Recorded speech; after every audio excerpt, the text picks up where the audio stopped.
Rue Nicolas Appert, là encore, il était connu par l'administration. On n'a rien fait pour régler la problématique des mineurs étrangers. A-t-on rendu obligatoire les prêches en français dans les mosquées? Vous souhaitez que le fichage S conduise immédiatement à une expulsion? Monsieur, donnez-moi une bonne raison, une seule, de conserver en France, sur le territoire français, des gens qui sont de nationalité étrangère et qui sont suivis pour leur proximité avec le fondamentalisme islamiste. Donnez-moi C'est pas à défendre, mais si vous donnez un argument, si vous le permettez, de le faire. Monsieur Bardella, c'est qu'un fichage S, et vous le savez très bien, n'est pas une décision de justice. Eh bien, et ça veut dire il faut appliquer un principe de précaution à l'égard de ces gens qui s'appelle l'expulsion. Et je considère, sur la base d'un fichier. Oui, je considère que l'on a connu beaucoup trop de drames dans notre pays pour se permettre d'être laxiste. Et à partir du moment où vous avez un lien avec cette idéologie qui devrait être considérée comme le mal absolu, à partir du moment où vous avez un lien objectif avec cette idéologie, à partir du moment où eh bien, vous avez un lien avec ces réseaux, ces associations et ces relais, et que vous êtes de nationalité étrangère, eh bien vous devriez être expulsé du territoire national. C'est un principe de précaution française. Eh bien, si les Français, il faut inscrire une démarche judiciaire dans le cadre de l'article 411 du Code pénal, qui est l'article d'intelligence avec l'ennemi que nous avons utilisé hier lors de la guerre froide et qui permet d'engager une procédure de justice lorsque vous avez un lien avec une organisation, avec une idéologie qui menace les intérêts et la sécurité nationale. Et donc, si vous êtes binationaux, pour vous répondre de manière très claire, et si vous êtes binationaux, eh bien vous devez pouvoir être sur les Français que vous traduisez dans la justice. Oui, immédiatement, tout fichage S doit faire l'objet. Jusqu'à l'article 411.4, pour intelligence avec l'ennemi, clairement, vous essayez jusqu'à 30 ans de réclusion criminelle. Et puis, il faut un autre principe qui est celui de la rétention de sûreté. On a plusieurs dizaines de djihadistes qui vont ressortir, qui ont été incarcérés depuis 2012, qui vont ressortir de prison exactement, qui vont ressortir de prison dans les prochains mois.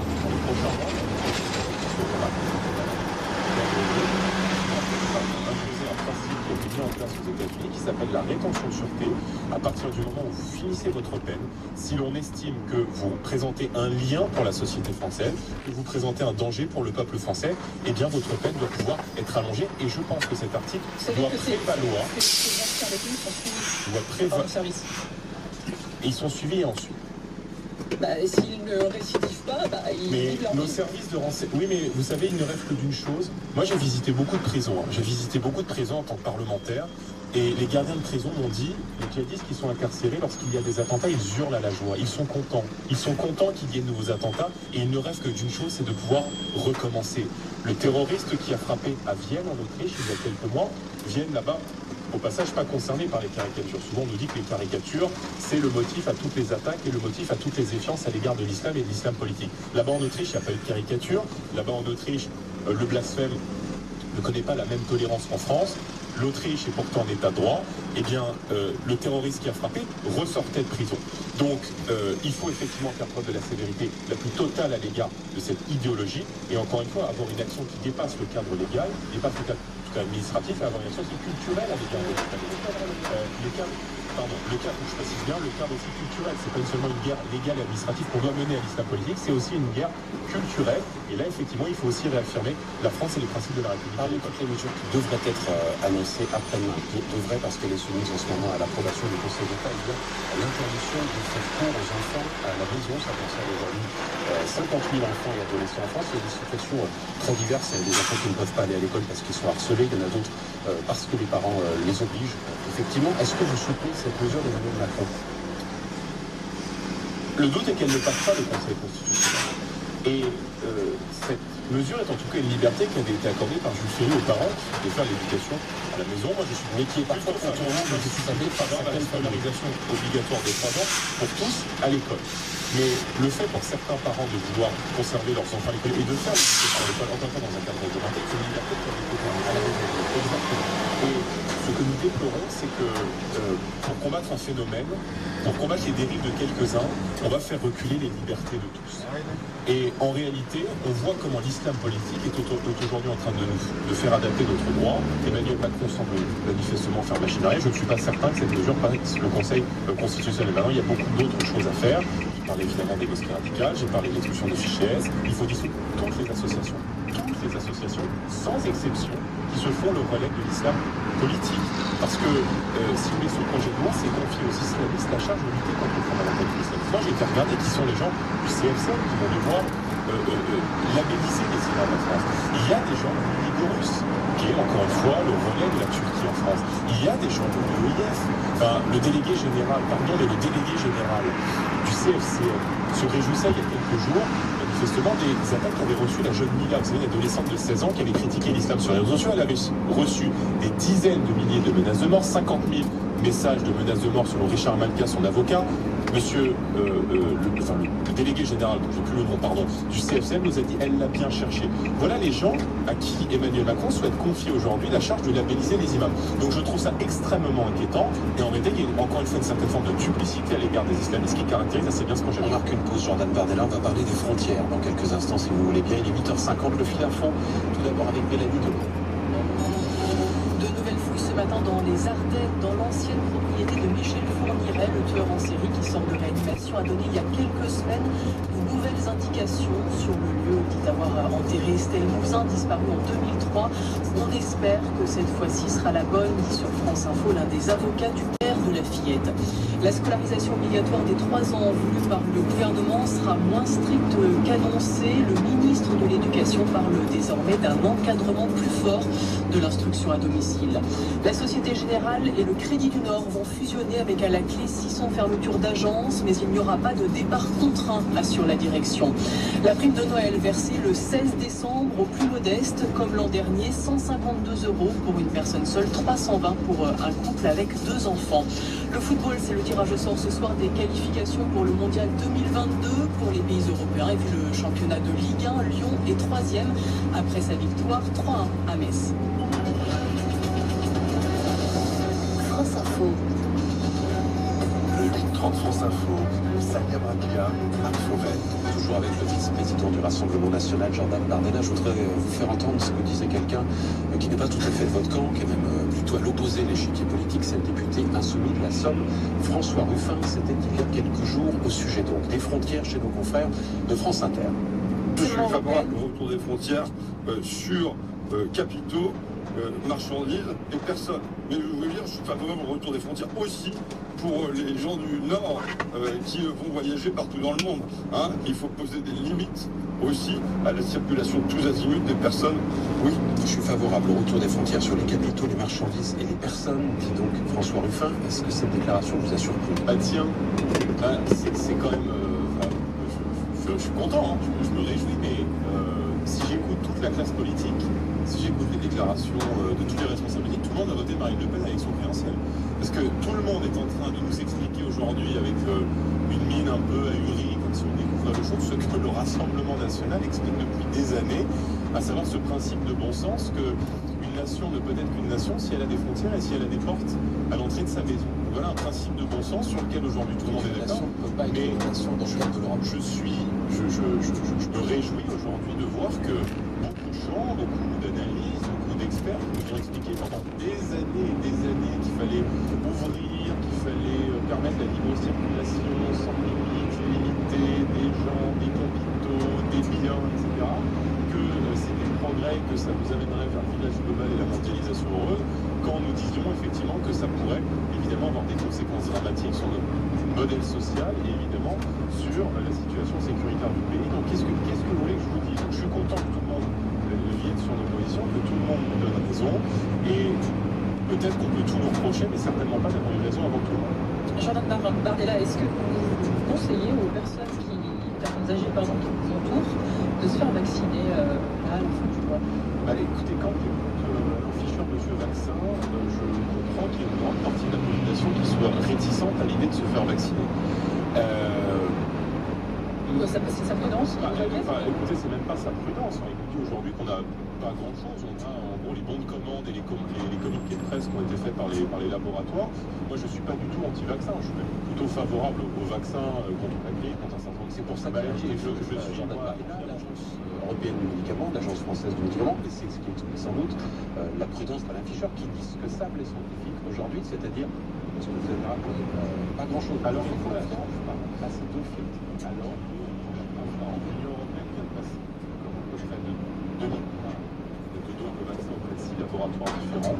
Vous savez que ces vaccins vont expérimenter, je dis bien expérimenter, une méthode vaccinale, notamment l'ARN messager et les thérapies géniques qui n'ont jamais été testées sur l'homme, qui n'ont jamais été testées à taille humaine sur des épidémies comme celle-ci. Là, dans les Là, essais il y a cliniques tout qui sont essai, en cours, Sur combien de personnes? 40 000. Voilà. Bon, s'il faut vacciner l'intégralité de la population, évidemment qu'on risque de découvrir d'autres effets secondaires à échelle de plusieurs dizaines de Donc, millions à l'afficheur, de a raison personnes. d'être prudent. Donc il faut la transparence totale sur ces commandes. Moi j'ai entendu, encore une fois, des spécialistes, j'ai entendu Axel Kahn, ce n'est pas le cas aujourd'hui.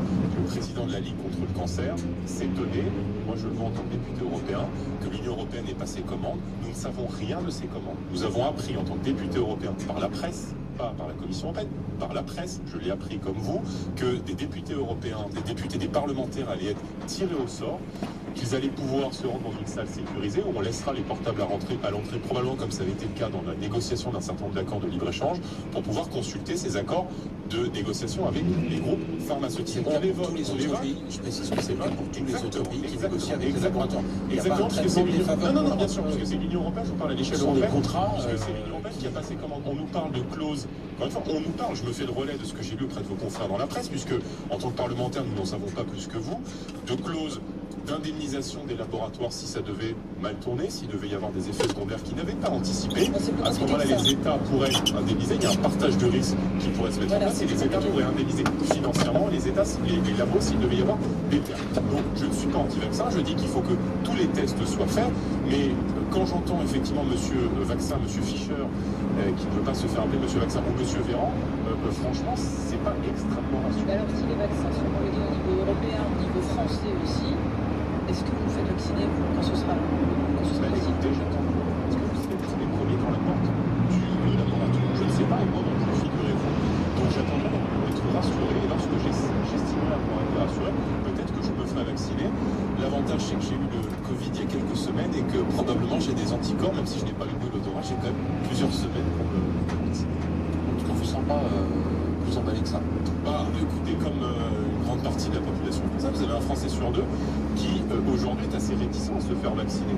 Mais Encore une fois, vous avez rappelé pour qu'il y ait confiance, qui va être celui qui nous attend dans les jours qui viennent. Double filtre. L'Europe d'un côté, l'agence française de l'autre. Quand ces deux filtres, si ces deux filtres disent oui, vous n'êtes pas encore certain que vous le ferez. vous savez, pour se faire vacciner, moi je pense que ça dépend d'ailleurs du libre arbitre, C'est pour le cas. qu'il y ait la transparence, C'est le cas. il faut qu'il y ait de la confiance. Et quand les Français, si vous voulez, depuis maintenant plusieurs mois, sont dirigés par des gens qui passent leur temps à dire tout et leur contraire. Vous savez, il y a quelques mois, on nous a dit que le Remdesivir serait le traitement miracle. L'Union européenne a fait des commandes de plusieurs dizaines de millions Mais les essais de de doses du Remdesivir. On nous a dit que c'est le traitement miracle, que le routine ne marche pas, Raoult est un charlatan, c'est ce qu'ils nous ont dit d'ailleurs tous. Là, l'Organisation mondiale de la santé, l'OMS, pas des mois, vient de décommander l'usage du Remdesivir. Quand on nous a expliqué pendant des mois que porter un masque allait quasiment être plus dangereux que de s'exposer au virus, je reprends les déclarations de Mme Sibeth Delia, qui était porte-parole du gouvernement, M. Édouard Philippe, pour ensuite dire l'inverse que c'est Dans le le Nigeria, qui fabrique le vaccin. pour ensuite dire quelques semaines plus tard qu'il fallait porter des masques tout azimut, y compris maintenant chez vous, quasiment sous la douche. Ben, oui, si vous voulez, ces incohérences de la parole publique ne participent pas d'une confiance dans les progrès que peuvent faire la médecine aujourd'hui. Moi, je m'en réjouis, mais je dis juste qu'il faut tout faire aujourd'hui pour éviter un troisième reconfinement. Ne refaisons pas les erreurs du passé. Il faut maintenant pouvoir permettre à l'intégralité de ceux qui le souhaitent de se faire tester avant les fêtes de Noël, sortir de cette absurde distance totalitaire dans laquelle on est aujourd'hui. Je reprends les mots de vos confrères de Titsa et de la presse allemande, où en Allemagne on nous regarde un peu avec des airs ahurés, avec nos attestations qu'on remplit quand on doit aller sortir son chien. Tout ça est un peu délirant, donc il faut faire preuve de bon sens, il faut faire confiance aux Français, il faut rouvrir parce que beaucoup d'entreprises ne vont pas se relever. Et je pense évidemment à nos restaurateurs qui ont parfois mis toute une vie dans leur entreprise et qui aujourd'hui sont fermés sans, encore une fois, que des études françaises claires viennent justifier le bon sens de cette fermeture. Merci à vous, Jordan Bardella. Merci beaucoup et bonne journée. Vice-président du Rassemblement National, invité de France Info.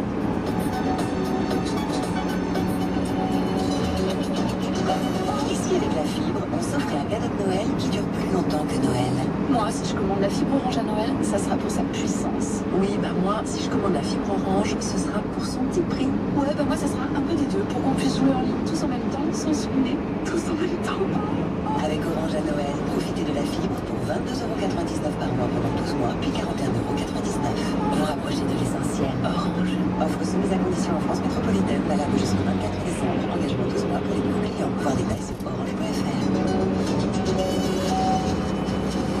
France Info Météo. Avec les cafés Malongo, grand prix biologique et équitable, créateur de machines expresso et dose, fabriquées en France. À retrouver sur malongo.com. Météo du jour, Christine Béniard, maussade et froid. Oui, froid. Alors sur toutes les régions, même en Méditerranée, pas plus de 6 degrés cet après-midi à Nîmes comme à Montpellier. De la neige sur le massif de façon générale, alors plus copieusement sur les Pyrénées. Dans le sud-ouest, il va pleuvoir copieusement cet après-midi surtout. Et puis quelques flocons sur le massif central, sur les Ardennes également. Nous aurons pas de la neige qui va tomber, mais qui va scintiller sur les Alpes, puisque vous aurez là un bel ensoleillement et quelques éclaircies se développeront entre Paris et Bourges, entre Paris et Lille, Paris et Alençon également, avec 6 degrés et pas plus du côté de la région parisienne, 6 degrés à Rennes, à Clermont-Ferrand et Limoges. France Info 9h. France Info, 7h, 9h30, Marc Fouvel.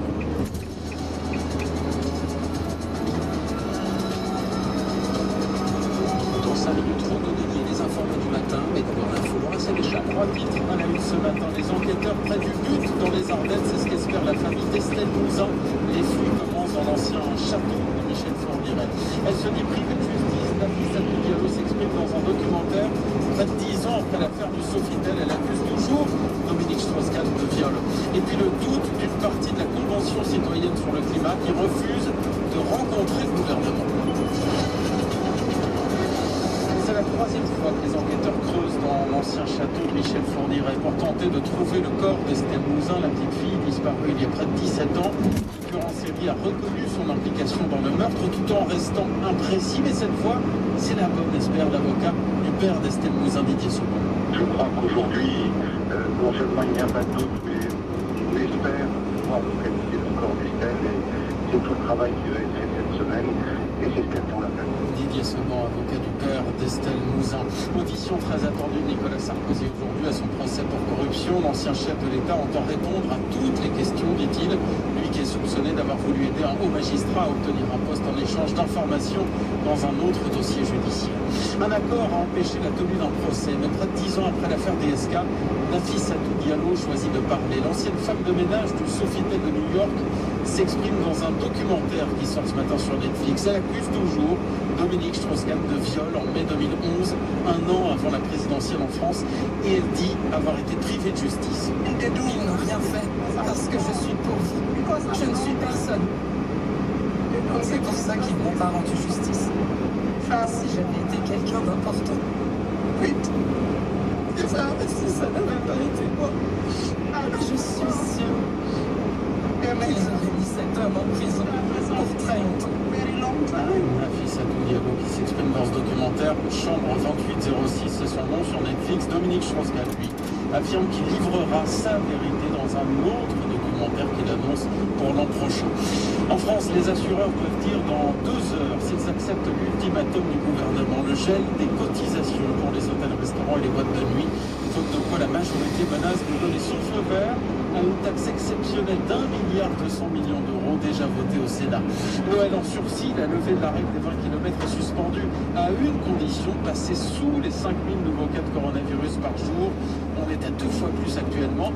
Faites-vous tester, disent certains médecins, certains responsables politiques.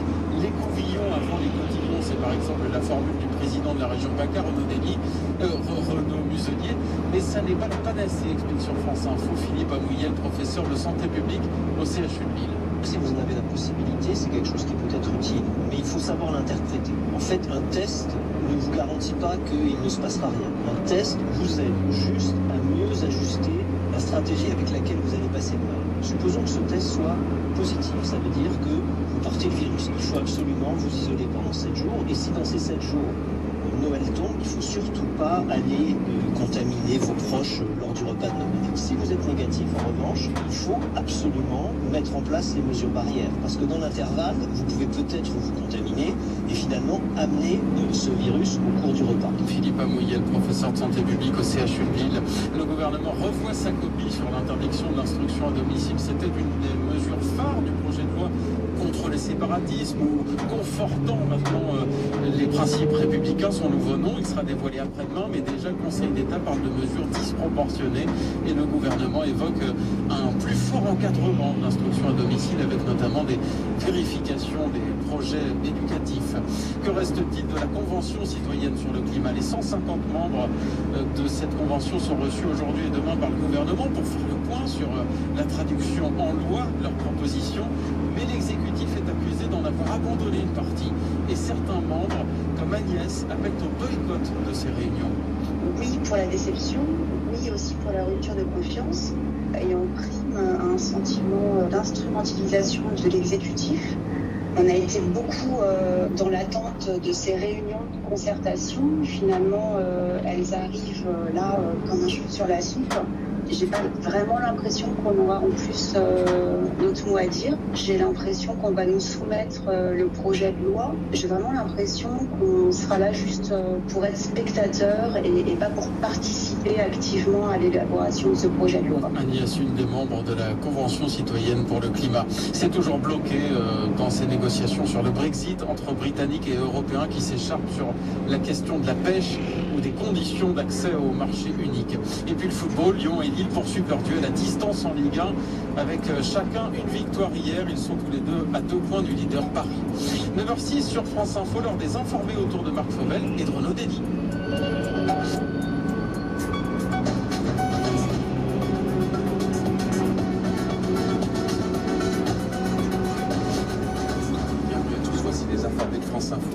Renaud Dédy qui vous présentera dans un instant le menu du jour. Je vous les présente à mon tour, nous informer ce matin. Leïla Latrousse, bonjour. Bonjour. Le brief politique chaque jour à 7h20 sur France Info Radio. Et à vos côtés, Sylvain Courage, rédacteur en chef à l'Obs. Bonjour et bienvenue. Bonjour. On parlera des violences qui ont émaillé certains cortèges ce week-end dans une dizaine de minutes, Renaud Dédy. Mais d'abord, le ton qui monte entre Emmanuel Macron et certains membres de la la Convention citoyenne sur le climat. Ces conventionnels qui justement vont prendre connaissance aujourd'hui du projet de loi, du futur projet de loi sur l'environnement, présenté par le gouvernement. En l'occurrence, ils vont rencontrer notamment Barbara Pompili, les ministres en charge de ce dossier. Et nombre de conventionnels considèrent que peu à peu, contrairement aux engagements initiaux du chef de l'État, eh bien, leurs propositions ont été détricotées par le gouvernement. L'un des garants de cette convention, le réalisateur Cyril Dion, se fait le porte-parole de ce mécontentement. Il a d'ailleurs lancé une pétition pour sauver la Convention pour le climat, une pétition qui avait recueilli hier en fin de journée 330 000 signatures. Emmanuel Macron, lui, a évoqué ce travail de la Convention citoyenne pour le climat. Voici ce qu'il en a dit, c'était vendredi lorsqu'il répondait à une interview du média en ligne Brut. Je ne vais pas dire parce que ces 150 citoyens ont écrit un truc, c'est la Bible. Ou le Coran, que sais-je, il n'y a jamais eu dans aucun pays au monde un gouvernement, des parlementaires qui se sont autant engagés avec des citoyens. Alors c'est pas la Bible du Coran, certes, c'est une proposition de la Convention citoyenne, sauf que le chef d'État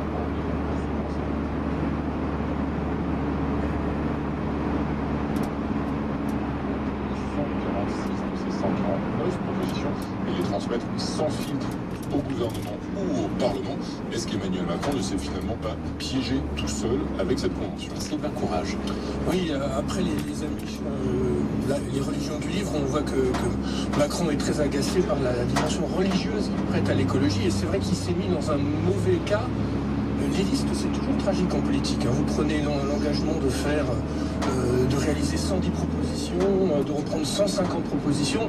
Forcément, ensuite, les médias et l'opinion vont faire le compte. Et aujourd'hui, si Emmanuel Macron réalise 50, 60 ou 70 de ces propositions, on verra la bouteille à moitié vide. Ce serait déjà un programme très ambitieux, mais ce sera jugé insuffisant.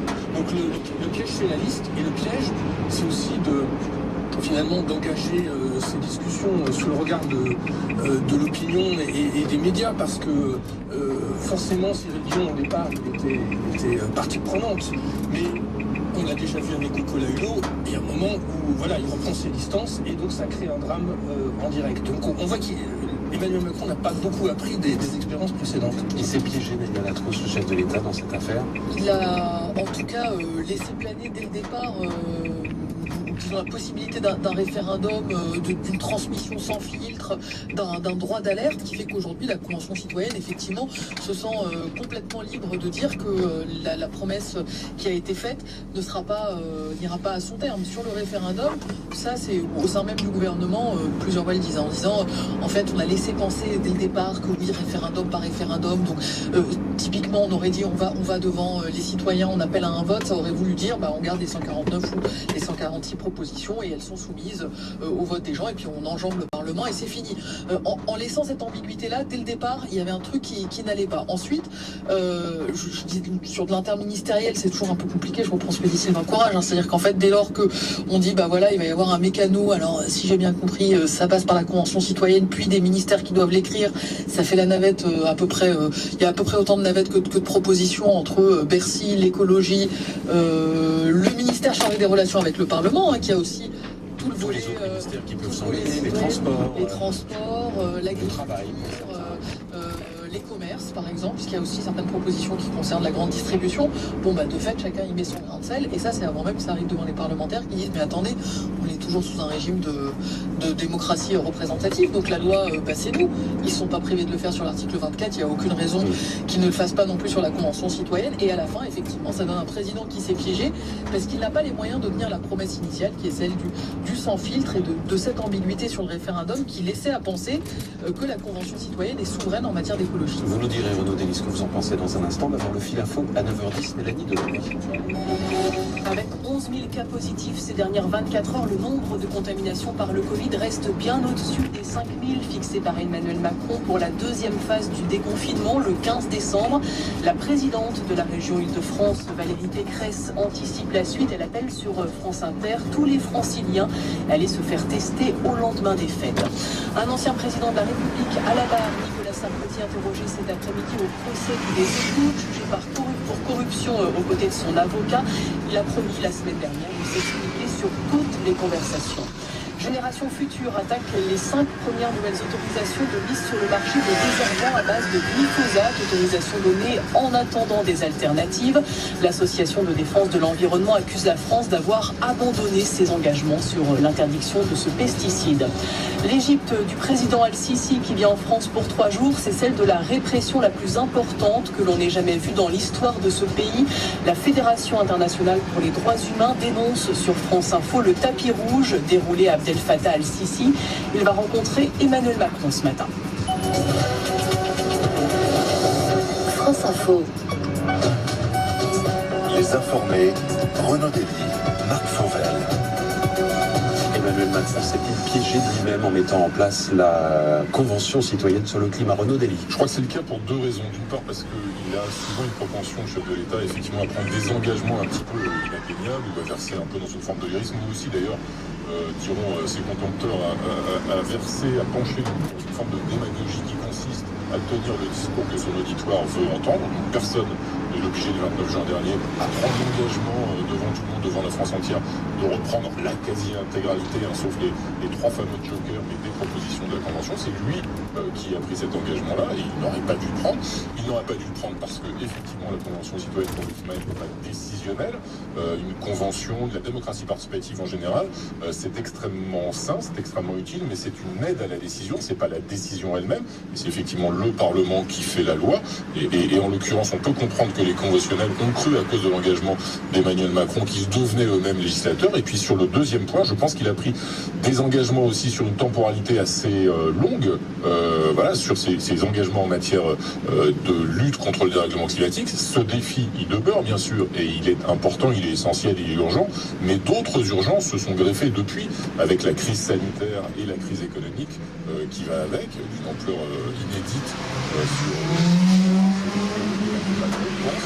pas totalement à tort, à mon avis, qu'en 2022, il sera d'abord jugé sur sa gestion de la crise sanitaire et sur sa gestion de la crise économique, avant d'être jugé sur ses engagements écologiques. Et puis surtout, en juin, le président dit à cette convention citoyenne qu'elle a un droit d'alerte, que si elle considère que la majorité ne va pas assez loin, eh bien, elle est tout à fait fondée à dire attention, là on est en train de renier des engagements. Donc c'est ça aussi qui est en train de revenir dans la bouche de ces conventionnels, c'est de dire c'est pas ce qu'on nous a promis, donc on exerce le droit d'alerte. Et c'est ce qui rend relativement incompréhensible l'agacement du président face à Brut en disant oui mais attendez, quand même ces activistes ils disent qu'on va pas assez loin, etc. Oui très bien, sauf que l'heure a été dit aussi en juin, si on va pas assez loin, vous avez le droit de nous enquiquiner, de nous le rappeler. Sylvain Courage, est-ce que effectivement la crise économique, la crise sanitaire ont éclipsé l'urgence écologique, y compris à l'Élysée? Oui, je pense que c'est tout à fait juste. Il y a une sorte de pyramide de Maslow des urgences, et c'est vrai que la crise sanitaire est tout en haut. Ensuite, il y a la crise économique, et malheureusement, le défi global du virage environnemental est un peu relégué.